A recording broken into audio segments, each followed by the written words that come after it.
In the quiet suburb of Syosset, Long Island, a home that once held generations of memories became the site of an unthinkable tragedy. A family torn apart, lives lost in a matter of moments, and one man at the center of it all. Joseph DeLucia Jr. had spent his entire life in his mother's house, a place of comfort, of routine, of familiarity. But when his mother passed away, the walls that had once sheltered him began closing in. A looming sale, a bitter dispute, and a man pushed to the edge. What began as a family discussion turned into a harrowing scene of violence, leaving 4 family members dead before Joseph turned the gun on himself. The question remains, what drove him to this breaking point? Today on The Anatomy of Crime, we unravel the layers of this devastating case, from the quiet sorrow of a grieving son to the chilling moments that changed everything. What went wrong in the DeLucia home? And could this tragedy have been prevented? This is the story of Joseph DeLucia Jr., a man who, when faced with losing everything, made a choice that no one could have seen coming. To understand the tragedy that unfolded in Syosset, Long Island, we must first delve into the lives of the DeLucia family, a family rooted deeply in their community, yet beset by internal struggles and unspoken tensions. At the heart of this story is Teresa DeLucia, the 95-year-old matriarch. Teresa had been a long-standing resident of Wyoming Court in Syosset, where she raised her children and built a life filled with memories. Her recent passing on August 19, 2024, marked the end of an era for the DeLucia family. Teresa's eldest child, Joanne Kearns, aged 69, resided in Tampa, Florida. Described by those who knew her as a caring individual, Joanne maintained close ties with her siblings, despite the geographical distance. She returned to Syosset to honor her mother's memory and to assist in settling the family's affairs. Frank DeLucia, aged 64, lived in Durham, North Carolina. Like his sister Joanne, Frank traveled back to the family home in Syosset to pay his respects and to participate in discussions about the future of their mother's estate. Tina Hammond, also 64, was Frank's twin sister. She resided in East Patchogue, New York, and was accompanied by her daughter, Victoria Hammond, aged 30. Victoria, a young woman with a promising future, was deeply connected to her family and shared a close bond with her mother. Central to this narrative is Joseph DeLucia Jr., aged 59, the second eldest sibling. Joseph had lived his entire life in the family home on Wyoming Court. A skilled auto mechanic, he was known for his dedication to his craft, often spending hours working with his tools. However, Joseph also struggled with mental health issues, and neighbors noted that he had become increasingly distressed following his mother's passing. On Sunday, August 25, 2024, just days after Teresa's funeral, the DeLucia family gathered at the ancestral home to discuss its future. The meeting was intended to honor their mother's legacy and to make decisions about the property. Unbeknownst to the others, Joseph harbored deep fears about being displaced and believed he was being excluded from the will. Overwhelmed by these emotions, Joseph retrieved a 12-gauge Mossberg shotgun, a weapon he had legally purchased. In a tragic sequence of events, he fatally shot his siblings Joanne, Frank, and Tina, as well as his niece Victoria.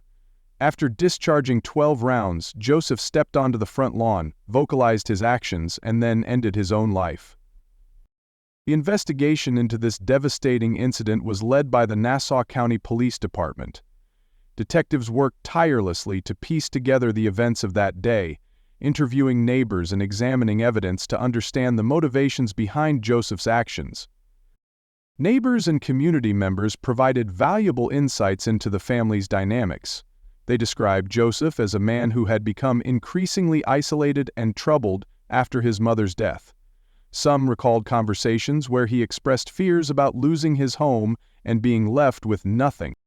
Neighbor Randy Marquis said her door camera filmed him as he stumbled outside, wailing, crying, and screaming incoherently, then shooting himself. "I saw everything. He just cried out loud. It was an ugly sound. It sounded like a bird being eaten alive," she said. He knew what he did. He had the gun, he shot himself in the heart and then fell forward. Before his shocking final act, DeLucia grabbed his mother's favorite old white-painted metal patio chair she always sat in. After dragging it to the lawn, he sat down and shot himself in the chest. The chair was still sitting, eerily, where he left it on Monday. Next-door neighbor Peter Bear said he saw DeLucia emerge from the house about 11:50 a.m. acting deranged, screaming and crying like I had never seen him. I was scared. I never saw Joe in that state. He was out of it, he said. Bear said within seconds he saw DeLucia sitting in the chair and heard a pop. He saw him fall over, then heard him moaning, and could tell he was still alive. I was in my van shaking like a leaf, he said, so anxious he could barely dial 911. Marquise explained that the gathering on Sunday was supposed to double as a birthday party for one of DeLucia's sisters. She was at home organizing food for the party, intending to come after Macaluso was finished discussing the house sale, when she realized something was wrong. When I saw the ambulance, I just knew, she said, though she initially only thought DeLucia only took his own life. When I went over to the neighbor and a neighbor said, he took all of them, it was selfish. I didn't see this coming. God forbid I was going to be there. I was going to go there and sing happy birthday, and I told them not to eat. I was going to bring a lot of food. A 911 call alerted authorities to a disturbance at the DeLucia family residence. Upon arrival, first responders were confronted with a harrowing scene that would forever alter the fabric of this close-knit community. Inside the modest family home, officers discovered the lifeless bodies of 4 individuals: Joanne Kearns, 69, Frank DeLucia, 64, Tina Hammond, 64, and her daughter Victoria Hammond, 30. Each had suffered fatal gunshot wounds, their lives abruptly ended in a place that once symbolized familial warmth and unity. Outside on the front lawn lay the body of Joseph DeLucia Jr., 59, the second eldest sibling. A 12-gauge Mossberg shotgun rested nearby, the instrument of the day's devastation. Initial assessments by the Nassau County Police Department indicated a murder-suicide, with Joseph identified as the perpetrator. As investigators meticulously processed the scene, they sought to unravel the motivations behind such a catastrophic act. Conversations with surviving family members revealed that the DeLucia siblings had convened that day to discuss the future of their late mother's estate. Teresa DeLucia, the 95-year-old matriarch, had passed away on August 19, 2024, leaving behind the family home, a residence imbued with decades of memories. Joseph, who had resided in the Wyoming court home his entire life, was deeply unsettled by the prospect of its sale. He perceived the impending transaction as a personal eviction, fearing displacement from the only sanctuary he had ever known. Compounding his distress was a belief that he was being excluded from his mother's will, a perception that, while unverified, intensified his sense of betrayal and isolation. Neighbors recounted observations of Joseph's deteriorating mental state following his mother's passing. Described as a man with a history of mental health challenges, he had become increasingly withdrawn and despondent. Some neighbors recalled unsettling conversations in which Joseph alluded to drastic actions. One neighbor recounted, he mentioned that if we ever heard gunshots, it would already be too late. Such statements, in hindsight, painted a portrait of a man teetering on the brink. DeLucia's social media post painted a picture of a deeply unhappy man who was frustrated with the world and his place in it. On August 18, the day before his mother died, he changed his Facebook cover photo to an image of a car number plate reading, "Depressed." Other posts complained about friends trying to get mechanical work, the struggles of the New York Jets NFL team, and the standard of paramedic training. "If you do not like my price and feel that I am too expensive, then go to another shop. I am not running a charity," a post from last September read. "I have bills to pay, tools and equipment cost money, even if I am looking at your vehicle. That takes time." Despite these red flags, there had been no formal interventions. Authorities later reflected on the missed opportunities for preventive action. Nassau County Police Commissioner Patrick Ryder chastised those in the community who knew DeLucia was distressed, but didn't say anything.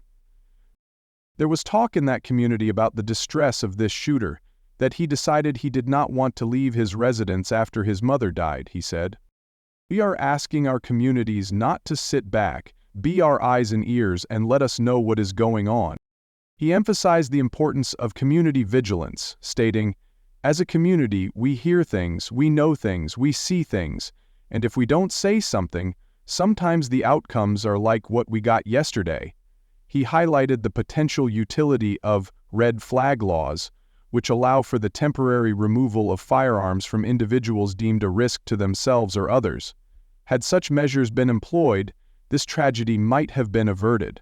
Further investigation revealed that Joseph had legally purchased the Mossberg shotgun used in the incident. This fact underscored the complexities inherent in balancing individual rights with community safety.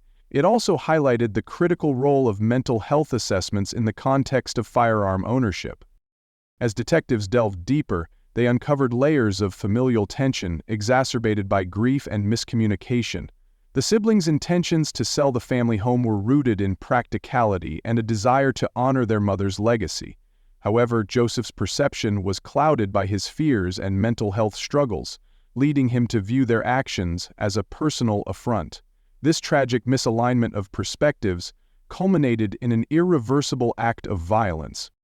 The DeLucia family story is not just one of personal loss, but also a call to action for communities everywhere. As investigators delved deeper into the tragic events that unfolded in the DeLucia family home, a pivotal revelation emerged, one that cast a new light on Joseph DeLucia Jr.'s state of mind and the underlying tensions that culminated in the devastating outcome. Through interviews with surviving family members and a thorough examination of the family's affairs, it was discovered that Joseph harbored a profound belief that he was being deliberately excluded from his late mother Teresa's will. This perception was not merely a fleeting concern, but a deeply ingrained conviction that gnawed at him in the days following her passing. Teresa DeLucia's will, drafted in 2007, named her son Frank as the executor and stipulated that the family home was to be sold, with the proceeds divided equally among her children. Joseph, who had lived in the Syosset residence his entire life, perceived this directive as a personal betrayal. The prospect of losing his lifelong home, coupled with the belief that he was being marginalized, intensified his sense of desperation. Further compounding Joseph's distress was the family's plan to meet with a real estate agent to discuss the sale of the house. This meeting, intended to honor their mother's wishes, was perceived by Joseph as the final act of his displacement. His siblings had assured him that he would be provided for and that the proceeds from the sale would be shared equally. However, Joseph's deep-seated fears and mental health struggles led him to believe otherwise. This revelation provided investigators with a clearer understanding of Joseph's mindset leading up to the tragedy. It underscored the profound impact that perceived familial rejection and the psychological toll of losing a lifelong home can have on an individual. The narrative shifted from a straightforward account of a crime to a complex interplay of family dynamics, mental health issues, and miscommunication. The community grappled with the realization that underlying tensions and unaddressed mental health concerns could culminate in such a catastrophic event. Neighbors expressed regret, noting that while Joseph had appeared sad and confused following his mother's death, there were no overt indications of impending violence. This tragedy highlighted the critical importance of open communication within families. It also serves as a poignant reminder of the complexities of human relationships and the devastating consequences that can arise when fears and misunderstandings are left unaddressed. After weeks of thorough investigation into the circumstances surrounding the deaths of 5 family members in Wyoming court by the Nassau County Police Department, their findings confirmed that Joseph DeLucia Jr., aged 59, was the sole perpetrator in a murder-suicide that claimed the lives of his 3 siblings and 1 niece. The case was subsequently closed, with no further suspects identified. The surviving family members, along with the tight-knit community of Syosset, were left to grapple with the profound loss and the unsettling circumstances that led to this tragedy. The shockwaves of the incident reverberated throughout the neighborhood, prompting deep reflection and conversations about the factors that may have contributed to such a catastrophic outcome. Furthermore, the incident highlighted the potential role of legal mechanisms, such as red flag laws, in preventing similar tragedies. Authorities noted that, had they been aware of Joseph's mental health struggles, such measures might have been invoked to prevent him from accessing firearms, potentially averting the disaster. This heartbreaking event serves as a poignant reminder of the critical need for open communication within families and communities. It emphasizes the importance of recognizing and addressing mental health concerns proactively and ensuring that individuals in crisis have access to the support and resources they need. By fostering a culture of understanding and intervention, we can work towards preventing such tragedies in the future. The DeLucia family's story is one of heartbreak, of loss, and of a tragedy that no one could have imagined unfolding in a quiet suburban home. What began as a routine discussion about the future of a cherished family residence ended in unimaginable devastation, leaving an entire community in shock and mourning. But beyond the headlines and the crime scene reports, this story serves as a stirring reminder, a stark testament to the fragile nature of the human psyche. Grief, isolation, and perceived rejection can weave a dangerous narrative within the mind of someone struggling.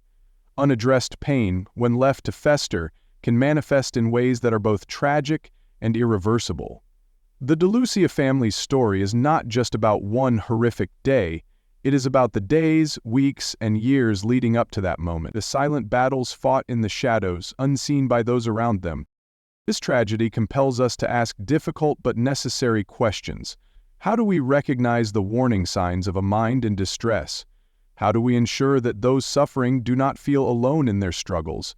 And how can we, as a society, as friends, as family members, do more to prevent such devastating outcomes? Let us know your thoughts in the comments below. If you found this story compelling and want to see more in-depth true crime documentaries, don't forget to like this video, subscribe to the channel, and hit the notification bell so you never miss an update. Your support helps us continue bringing you the most detailed and well-researched true crime cases.